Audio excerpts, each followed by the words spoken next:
Xuddi shunday vaziyatda sayr qilish xohlamasangiz, kanalga obuna bo'lib, bitta like bosib videoni tarqatib qo'ying. Hozir bir sizga Rossiya territoriyasida qonuniy yurishni hamda o'qishni tushuntirib beramiz. Juda ko'pchiliklar aytibdiki, o'qish tugadi, endi nima bo'ladi deyapti.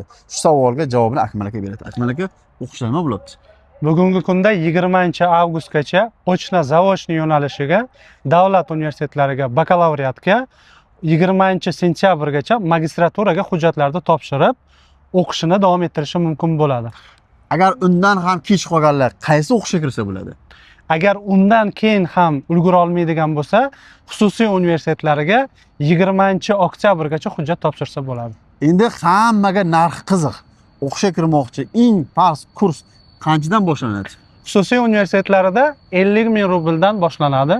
Davlat universitetlarida ochna zavodni yo'nalishida 156 mingdan 1 yillik to'lov boshlanadi. Kimga o'qish kerak bo'lsa, pastda nomi telefon qilaverasizlar. Behzod Mamajonov promokodini aytsangiz, yana 5000 rubl skidka qilib berishadi. Kanalga obuna bo'lib tarqatib qo'yinglar.